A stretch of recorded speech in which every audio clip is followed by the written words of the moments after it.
I'd like to talk to you about the setup of the acoustic bass. The idea for setting up an acoustic bass is to make it as comfortable for the player as possible and to make him be able to get the full range of the bass comfortably with both hands.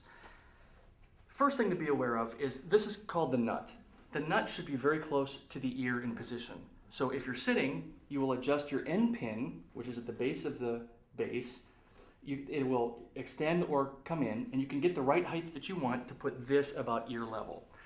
This allows your left hand to be in a good position for playing with good technique, elbow out, fingertips on the strings, and the right hand to be able to play with a lot of the meat of the finger, which is what we're looking for the jazz. And I'll talk more about that in the upcoming section on technique.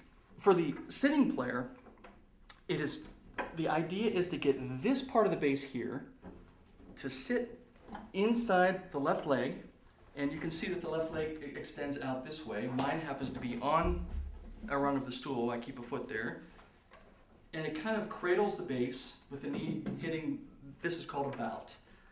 And so the idea is to have the bass sit comfortably in its own little pocket. Again, allowing both hands and arms to be comfortable to reach the full range of the bass. For those of you that stand up, the idea again with the bass is you want to have this portion of the back of the bass right here lean in sort of on the inside of your left leg, and the bass is kind of on a slant to you, you'll notice. And again, this would be higher. I'm not going to take the time right now to adjust that end pin, but the bass would be slightly higher.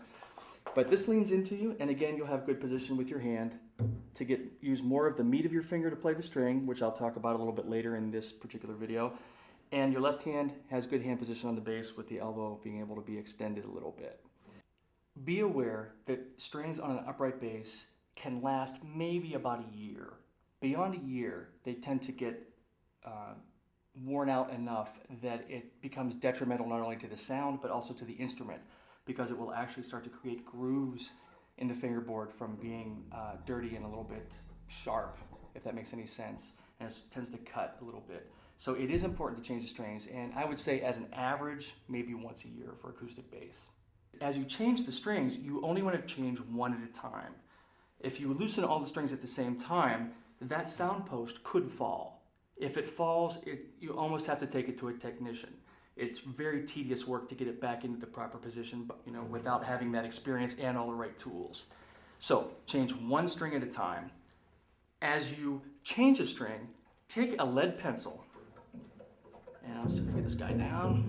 And we're going to look up here at the nut. The nut has grooves in it for the strings to lie in. You take the lead pencil and sort of rub it inside that groove. You can even take it and sort of,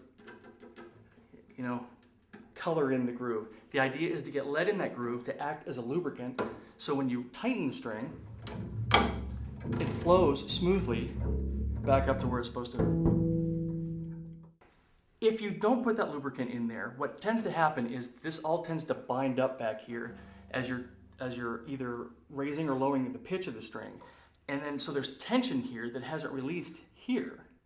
So as you go to pluck the string, all of a sudden you're pulling the string and it releases that tension and your strings will go flat. Which brings me to my next point. As you're tuning your bass, always go under pitch and tune up. Try not to ever tune down to a pitch, because again, it tends to leave that tension or lack of tension up here. So tune up to your pitches. When you're done playing, even before a break, or if you're going to be done for an hour or so, you want to wipe your strings not only like this, but the idea is you want to actually grab the string. If you can see this, like I'm grabbing the whole string from bottom to top, underneath each string all the way to the top. I like to clean the fingerboard as well. So I tend to do this. And it sort of buffs it a little bit, and you can see it almost makes it a little bit shiny. That's more than just appearance. That is, again, about allowing a clean contact between the string and the fingerboard to get that tone that we're all looking for. Now, if there's dirt under there or the fingerboard is dirty, it doesn't allow the string to sustain. You don't get that jazz tone. Don't be hesitant about putting dots on the side of your bass to show you where some pitches are. And I'm going to show you right here on this bass. I actually have these dots, and those were put on with whiteout, so I can actually just scrape it off. And the positions that I've put the notes in are exactly on the low E string. That's an F, that first dot. There's a G, A, B, C sharp, or D flat, and that's it. I even went so far as to put a few dots up here. And you can see those. That's at the octave. That's a B flat and a C and a D. You almost kind of can't see. Many of us play different types of acoustic basses, and the string length is different, which means the notes are in different positions. So it's acceptable to be in tune. Whatever it takes to be in tune, it's okay, especially in the beginning stages of learning a bass. Get a tuner. They're like 10 bucks. So many guys I see don't have a tuner. Get a tuner. Spend the 10 bucks. Get a couple good chords. Don't get those ridiculous coiled chords. Get decent guitar cables, 1/4-inch cables. Monster happens to be the best. Spend 20 bucks. It'll last you. And Monster cables, by the way, are lifetime guaranteed.